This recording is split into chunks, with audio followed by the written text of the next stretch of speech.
नमस्कार मित्रों। यह कली हनुवाणी के 5वें अध्याय का दूसरा भाग है। 5वें अध्याय का टाइटल है मृत्यु को हराना। तो पिछले वीडियो से तारतम्य बिठाने के लिए मैं पिछले वीडियो के एक पैराग्राफ को रिपीट करूंगा और उसके बाद आगे के पैराग्राफ पढ़ूंगा। हनुमान जी उसे यानी कि उर्मी को यह रहस्य बताने वाले थे कि आत्मा बिना कोई समय लिए कहीं भी यात्रा कर सकती है। बाधा उत्पन्न होती है कर्म और इच्छा की उन प्रकाश पोटलियों के कारण जो आत्मा के ऊपर लदी होती हैं। इससे पहले कि वे अपना व्याख्यान शुरू करते, उन्हें वहां पर मृत्यु के देवता यम की उपस्थिति अनुभव हुई। उनकी मुस्कान गंभीरता के भाव में बदल गई। मृत्यु के देवता वहां पर क्यों थे? क्या स्वप्न लोक में कुछ समय पहले आत्माओं की अदला बदली से जो आध्यात्मिक शल्य चिकित्सा हुई थी, उसका कोई दुष्प्रभाव मृत्यु के रूप में प्रकट हो रहा था? क्या उस शल्य चिकित्सा में कोई भूल हो गई थी? हनुमान जी ने अपनी आंखें बंद की और समय के देवता काल व अन्य देवी देवताओं से संपर्क साधकर यम की उपस्थिति का उद्देश्य जाना। इस दौरान वे उर्मी के समीप ही रहे। वहां पर दोनों अश्विन देव भी उपस्थित थे जो उर्मी को दिखाई नहीं दे रहे थे। उन दोनों ने यम के पास जाकर उनसे पूछा, हे यम, आप यहाँ पर क्यों हैं? यहाँ पर तो कोई अपनी मृत्यु शैया पर दिखाई नहीं दे रहा। उस आत्मा का परिचय दीजिए जिसको आप मृत्यु का अनुभव देने के लिए यहाँ पर उपस्थित हैं। उर्मी। यम ने भाव रहित स्वर में उत्तर दिया। क्या? दोनों अश्विन देव एक साथ बोले, हे यम, क्या आप देख नहीं रहे हो? कोई और नहीं बल्कि स्वयं हनुमान जी उसकी रक्षा कर रहे हैं। वह उनकी शिष्या है। आपका यहाँ पर आने का साहस भी कैसे हुआ? जो भी उसके भाग्य में लिखा है वह तो होना ही है।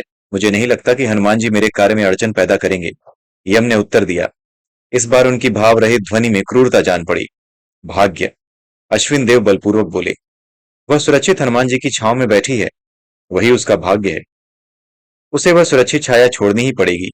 यम ने फुफकार कर कहा। वह कैसे मृत्यु को प्राप्त होगी? एक अश्विन देव ने उत्तेजित स्वर में कहा। यह मानव संसार है। यहाँ पर हर घटना का कारण होता है और यहाँ पर हम हर उस कारण को हराने के लिए तैयार हैं जो उसकी मृत्यु को निमंत्रण दे सकता है। भाग्य में जो लिखा है वह होगा। मैं यहाँ पर तर्क वितर्क करने नहीं आया हूं। यम ने उदासीनता पूर्वक कहा और अश्विन देवों ने दृष्टि हटाकर उर्मी पर एक दृष्टि डाली। उर्मी हनुमान जी के चरणों में उस प्राग अनुभव भाव में अवस्था में बैठी थी, प्राग अनुभव की अवस्था में बैठी थी जिसमें मनुष्य अपने तन मन को भूल जाता है। हनुमान जी को अब उन घटनाओं का पता लग गया था जो उर्मी की मृत्यु का कारण बनने वाली थी। उन्होंने उर्मी के कंधे पर हाथ रखकर उसको खड़ा किया। जब उर्मी खड़ी हुई तो भी उसकी आंखें हनुमान जी के चरणों में थी। सिर झुका हुआ था, हाथ जुड़े हुए थे। उसके मुख पर शांति थी और उसके होठों पर हनुमान जी का संबोधन था। उर्मी, आपको एक रहस्य सीखना होगा और बहुत शीघ्र सीखना होगा। हमारे पास समय बहुत कम है, परंतु मुझे विश्वास है कि आप यह रहस्य सीख जाओगी। हनुमान जी की दृष्टि उर्मी के झुके हुए चेहरे पर थी और हाथ उसके कंधों पर थे। कम समय? उर्मी ने एक क्षण के लिए अपनी दृष्टि ऊपर करके उत्सुकता से पूछा। उधर उस महिला की ओर देखो। हनुमान जी ने कुछ दूरी पर दिखाई दे रही एक कबीलाई महिला जो मातंग नहीं थी उसकी ओर संकेत किया और बोले, उसकी भी आपकी तरह एक नश्वर देह है, परंतु वह मुझे नहीं देख सकती। आप न केवल मुझे देख सकती हो, अपितु मुझसे वार्तालाप भी कर रही हो। इसका क्या कारण है? उर्मी ने उस महिला की ओर देखा, परंतु इससे पहले कि वह कोई उत्तर दे पाती, उसके चिरंजीवी गुरु ने अपने प्रश्न का उत्तर स्वयं दिया। आप एक शक्तिशाली आत्मा हो। आत्मज्ञान ही शक्ति है। आपकी आत्मा इस धरती पर विचरण कर रही करोड़ों आत्माओं से भी शक्तिशाली है। उनमें से कुछ आत्माएं मेरी अनुपस्थिति उपस्थिति को अनुभव तो कर सकती हैं, परंतु आपकी तरह मुझे देख नहीं सकती। वे एक क्षण के लिए शांत रहे ताकि उर्मी उनके शब्दों पर ध्यान दे सके। उस पक्षी को देखो। हनुमान जी ने पेड़ की एक शाखा से उड़ान भर रहे कबूतर की ओर संकेत करते हुए कहा। यह उड़ सकता है। आप क्यों नहीं उड़ सकती? हाँ, आप उड़ सकती हो। आपकी देह नहीं उड़ सकती क्योंकि इसकी कुछ सीमाएं हैं। परंतु आप एक देह नहीं हो, आप एक आत्मा हो। आप मानव देह को छोड़कर एक पक्षी की देह धारण कर सकती हो। एक अच्छी उड़ान के पश्चात आप पुनः इसी देह में वापस आ सकती हो। उर्मी ने आसमान की ओर देखा। कबूतर ऊंचा उड़ता जा रहा था। आसमान में उड़ने के विचार ने उसे अधिक आकर्षित नहीं किया। एक अलग ही विचार उसके मस्तिष्क में आया। यदि मैं देह बदल सकूं तो मैं इस पृथ्वी के राजा की देह में प्रवेश करना चाहूंगी। मैं उन सबको दंडित करना चाहूंगी जो जंगल को हानि पहुंचाते हैं। मैं ऐसे नियम बनाना चाहूंगी जिनसे मनुष्यों के लालच पर लगाम लगाई जा सके और पर्यावरण को बचाया जा सके। नहीं उर्मी, इस जाल में मत फंसो। हनुमान जी बोले। ऐसे विचार मनुष्यों को उनकी देहों से बांध कर रखते हैं। आपने जो अभी अभी सोचा उस पर मैं रोशनी डालता हूं। आपकी यह धारणा है कि राजा किसी साधारण मनुष्य से अधिक शक्तिशाली होते हैं। जंगल से बाहर रहने वाले मनुष्यों के प्रति आपका पूर्वाग्रह है। आप सोचती हो कि वे लालची और बुरे होते हैं। आपने कहीं से यह सीख लिया है कि सत्ता प्रणाली का एक अहम भाग दंड देना भी है। आपकी यह धारणा है कि पर्यावरण की रक्षा करनी चाहिए। शक्तिशाली कमजोर, लालची उदार, दंड पुरस्कार, रक्षा विनाश आदि के विचार आपको मानव पहचान और मानव देह में बंदी रखते हैं। हाँ, मानव जीवन को जीते समय इन विचारों से संबंध रखना आवश्यक हो जाता है, किंतु यदि आपको अपनी आत्मा स्वतंत्र करनी है तो आपको हर उस विचार से मुक्ति पानी होगी जो आपको उर्मी नामक महिला की पहचान से बांधते हैं। उर्मी हनुमान जी के द्वारा कहे गए शब्दों का मूल तत्व समझती थी। वह जानती थी कि वे क्या कहना चाह रहे थे। उसका इस बारे में स्वयं का अनुभव भी रहा था। उसने इस अद्वैत भाव को अपने भीतर भी अनुभव किया था। उदाहरण के तौर पर वह अपने समाज के हर नियम का पालन करने और करवाने में विश्वास रखती थी, परंतु उसके साथ साथ वह ऐसा करने की व्यर्थता को भी समझती थी। वह कभी कभी उन साधुओं की तरह अनासक्त भाव में लीन हो जाया करती थी जो जीवन के विरोधाभासों अर्थात अच्छा बुरा सही गलत ऊंच नीच आदि से परे शून्य अवस्था में लीन रहते हैं। आपको अपनी आत्मा की शक्ति को पहचानना होगा। उन लाखों करोड़ों मनुष्यों की तरह मत रहो जो अपने तन मन के बंदी हैं, हनुमान जी ने कहा।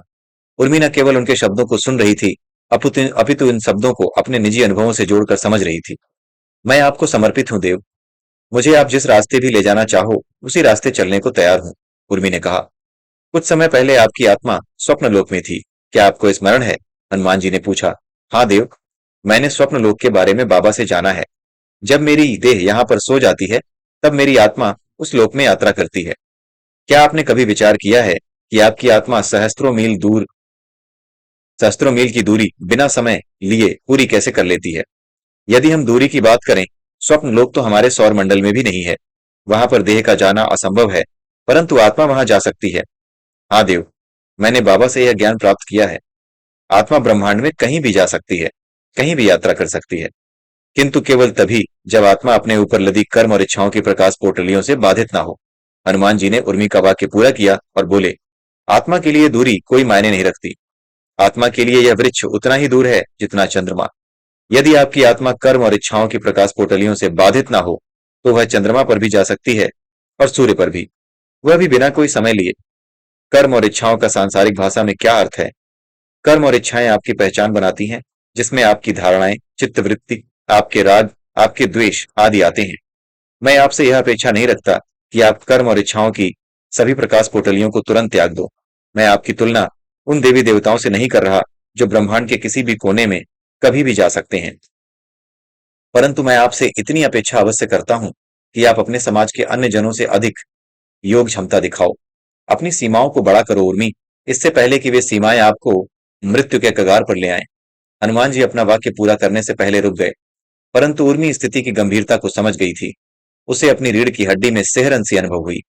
निर्भीकता के प्रतिमान श्री हनुमान जी के समीप खड़े होते हुए भी उसके मन में भय उठने का प्रयास कर रहा था।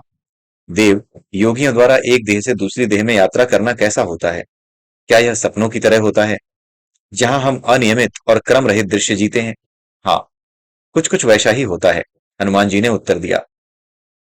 वे उर्मी का भय भांप चुके थे। वे आगे बोले, भय की कोई बात नहीं है। कल्पना करो कि आपके सामने रंगीन परिधानों का ढेर पड़ा है और आपको उसमें से एक परिधान चुनना है। तन परिधानों की तरह होते हैं।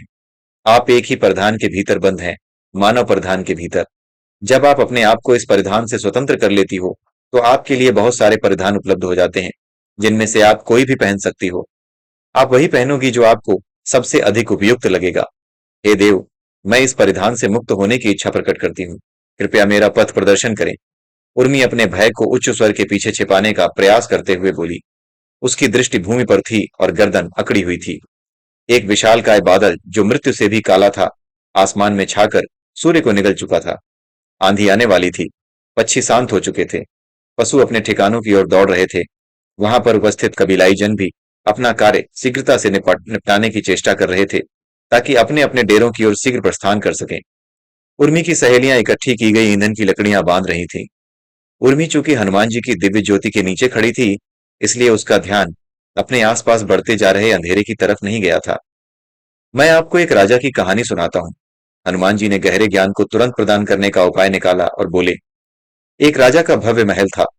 वह अन्य राज्यों से मेहमानों को आमंत्रित करके उन्हें अपना महल दिखाता था और इतराता था। यदि उसे अपनी संतान और महल में से एक चुनना होता तो कदाचित वह अपना महल चुनता। इतनी आसक्ति थी उसे वास्तुशिल्प के उस नमूने के प्रति। उसने इस महल को बनवाने में अपने जीवन का अधिकतर भाग व्यय कर दिया था। इतना सुंदर और भव्य घर संसार में कदाचित ही अन्य किसी के पास था। एक दिन एक महात्मा उसके महल पधारे। जब वे भोजन कर रहे थे तब उन्होंने राजा के कर्म और इच्छाओं का गणित पढ़ा और उसके भविष्य में आ रही विपदा को देखा। उन्होंने राजा को बताया, यह महल आने वाले शनिवार को जलकर राख हो जाएगा। यह अमंगल भविष्यवाणी सुनकर राजा का दिल बैठ गया और पैर सुन्न हो गए। वह महात्मा के पैरों में पड़कर गिड़गिड़ाने लगा और सहायता की याचना करने लगा।